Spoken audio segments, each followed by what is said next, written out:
Sarah Plain and Tall by Patricia McLaughlin. Chapter 2. Caleb and Papa and I wrote letters to Sarah, and before the ice and snow had melted from the fields, we all received answers. Mine came first. Dear Anna, yes, I can braid hair, and I can make stew and bake bread, though I prefer to build bookshelves and paint. My favorite colors are the colors of the sea, blue and gray and green, depending on the weather. My brother William is a fisherman, and he tells me that when he is in the middle of a fog-bound sea, the water is a color for which there is no name. He catches flounder and sea bass and bluefish.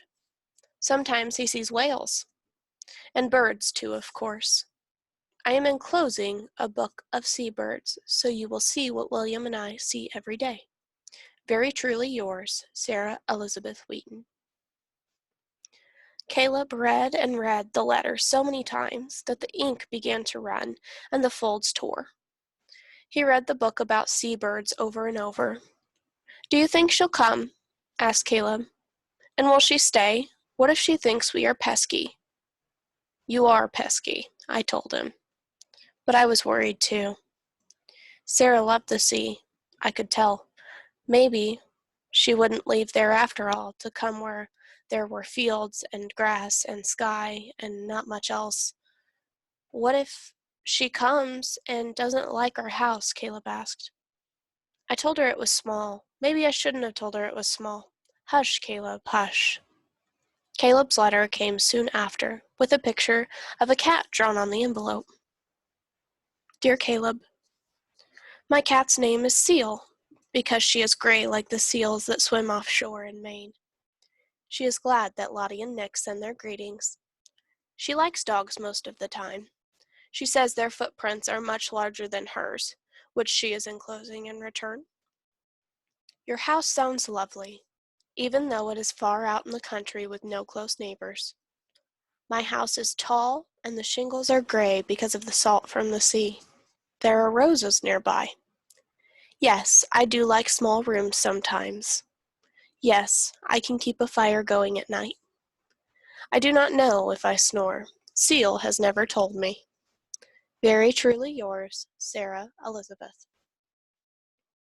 Did you really ask her about fires and snoring? I asked, amazed. I wish to know, Caleb said. He kept the letter with him, reading it, in the barn and in the fields and by the cow pond, and always in bed at night. One morning early, Papa and Caleb and I were cleaning out the horse stalls and putting down new bedding. Papa stopped suddenly and leaned on his pitchfork. Sarah said that she will come for a month's time if we wish her to, he said, his voice loud in the dark barn. To see how it is, just to see. Caleb stood by the door and folded his arms across his chest. I think, he began. Then, I think, he said slowly, that it would be a good idea to say yes. He finished in a rush. Papa looked at me. I say yes, I told him, grinning. Yes, said Papa. Then yes it is. And the three of us, all smiling, went to work again. The next day, Papa went to town to mail his letter to Sarah.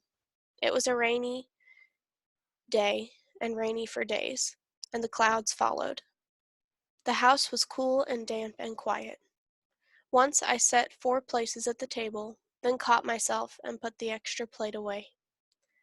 3 lambs were born, one with a black face. And then Papa's letter came. It was very short. Dear Jacob, I will come by train.